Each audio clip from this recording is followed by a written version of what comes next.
We meet again, Angstrum. My Nemesis. Yes, this has for the longest time been my most hated weapon in the game. Now, I didn't hate it because it was bad, mind you, it was actually quite good, but because using the Angstrom was akin to playing Russian roulette. Whenever you would pull the trigger, there was a pretty good chance you were gonna lose a revive. It sports a massive explosion radius with unpredictable rocket spread, so it covers a massive area, and its base damage is rather high. But there also happens to be somewhat of a death sentence to the wielder if the rockets can also hit you, which for many years they absolutely could. The Prisma variant of the Angstrom is only available from the Battle Kit tier Void Trader, though luckily it's tradable, so you can just buy it from other people as well. It has 3 rockets in the magazine, and it uses a charge-based fire mechanism where the more you charge, the more rockets you load in, so you can actually fire out all 3 rockets at once. This results in absolutely massive base damage of 600, with the explosions doing 250 on top. All the damage, by the way, is pure blast. The explosions also have a range of 3.6 meters with relatively mild fall off, so overlapping damage is absolutely a thing. It has a pretty decent crit chance of 18% with an above average 2.2 times crit multiplier and a solid 26% status chance, and if all of that is still not enough, it only requires mastery rank 8 and you can farm an Incarnon adapter for it from the circuit in Duviri. So, let's finally give my Nemesis another shot and see if it's any good. Shall we?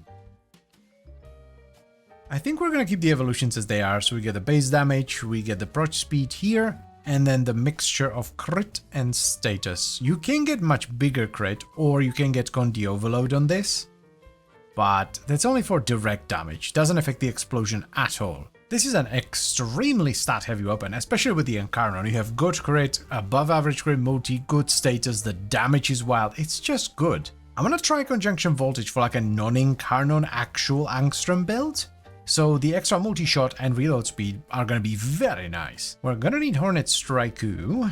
We're gonna get, nope, not that one, Galvanized Diffusion instead. We are not gonna run Galvanized Shot for this one, but I'm pretty sure we're gonna go with Fulmination. I wanna try this. This is such a wild Ellie combo. Electricity, Blast, and Gas, just pure status damage. That's gonna be fun. But I mean, the crit chance could be a little bit better. I don't like that we're losing fire rate though. But again, like 0.75 seconds is not the worst. Bit of a shame that we can't fit an Elementalist. Oh my god, I almost forgot. This gives you reload speed as well. Hold on a second. That's gonna be the shuffle of the century. So, we put in secondary Merciless, which means we do not need Hornet Strike. This gives us an extra mod slot, which we can fill in with Bristol Elementalist, and we get enough capacity to run Prime Target Cracker. Wowee! Look at that! What a fit! I want more status, so we're gonna go back to Survivor's Edge here. You know what? Let's be reasonable here. Let's bump it down to 100. This is such a terrible setup for testing it. Like, I'm not stacking Merciless. We're not stripping armor. But it's actually, this is promising. Yeah, it's actually quite good if you understand why we're not doing a lot of damage. But yeah, let's actually try the Incarnon as well. I don't quite remember what it does anymore.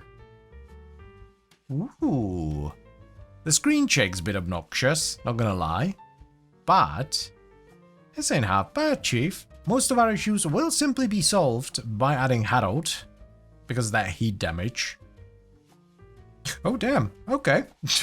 Yeah, as I said, just a little bit of armor strip from the heat. That's all it needed. Like, as soon as things start dying, Merciless stacks up and we can go. I'm actually, I wanted to do an Incarnon less setup, but I'm liking the Incarnon more and more. I'm gonna put in Unranked Mutation just to be safe. For weapons like this that don't have a lot of max ammo, Unranked Mutation is basically as good as it gets. I mean, this is basically as much damage as I'll ever need. I don't usually go above enemy level 200, and it's cleaning them pretty damn well. I think we're gonna pivot a little bit in our build design, because I'm actually liking the Incarnon form an awful lot. I want something that suits it a little bit better. This is not quite the right build for it, I don't think. That's not bad. I'd say that's like a solid A. I think we're gonna shuffle the elements around just a wee little bit. Should we just go full blast? Maybe? I don't know.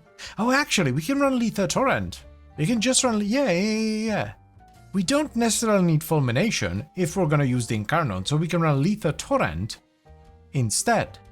Yes, yeah. Gives us more multi-shot as well. Yes, absolutely. You know what? We could just go corrosive, right? And then we get corrosive and blast because the Incarnon does heat. And, this is the neat part, we get corrosive cold and blast on the explosion. That's very neat. I like it. I am loving the fire rate on the normal mode as well. I am almost out of ammo, so let's switch to the Incarnon. Oh. Okay, now that's fun. The screen shake's even worse. But here's the thing, I don't think the screen shake is like very pronounced. There are weapons with much worse screen shake. I think like the main thing here though is that it shakes the screen like side to side, right? It shakes it like horizontally instead of vertically. It just feels weird. I could get used to this. This is pretty fun. I like it. I knew the Angstrom was decent because I covered it when its Incarnon adapter came out like 2-3 years. When did Incarnons come out? The second generation into Viri. Doesn't matter. I don't remember it doing this much damage though. I guess the enemy changes with armor and all that, and the status changes helped it out quite a bit, eh? It's a shame we can't squeeze in Galvanized Shot. I guess we could drop Frostbite and just have heat. Or, option B, would be to use the evolution. But that would also mean losing a bunch of crit. We went from 28 to 24 already, and now it would go down to 18, and we would lose status. Oh, I don't know. So originally the video basically ended right there, but then I realized the condition overload is probably multiplicative, so it is absolutely worthwhile to switch Frostbite for Galvanized Shot and at least try it out to see if it indeed does more damage. So that's what we're gonna do. We're gonna put in Galvanized Shot. Now, because of this, we only have heat on the Incarnon, so instead of Merciless, we can actually run a much stronger Arcane, which is... where is it? Ah, Cascadia Flare. This gives you more base damage, we lose a little bit of reload speed, but that's fine. Let's do a proper test and max it out. Oh man, that seems like a lot more damage, doesn't it? Yeah, that's gotta be multiplicative. I was almost done with editing the video. I'm so glad I was like, hold on a second, I need to try this out, because yeah, this does more damage without Harold than the other setup did with him, so yeah, this is what you want to do.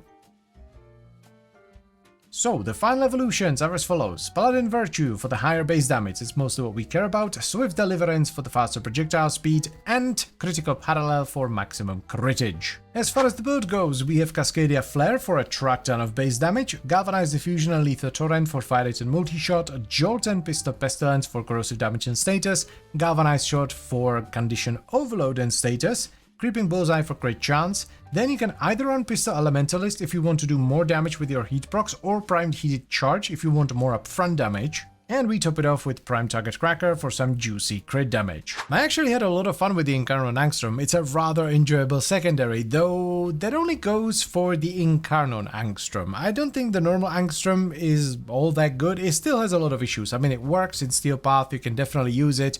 But if I were you, I would definitely farm the Incarnon adapter first. It turns the Angstrom into a very capable and fun secondary. So yes, I would absolutely recommend you give the Incarnon Angstrom, whether it be Prisma Angstrom or the regular one, a shot. And as always guys, I thank you very much for watching, and I hope you've enjoyed the video. Then, I would also like to extend a special thank you to all the channel members. Thank you very much guys, I really appreciate your support, it means a lot to me. And I'll see you next time. Bye bye.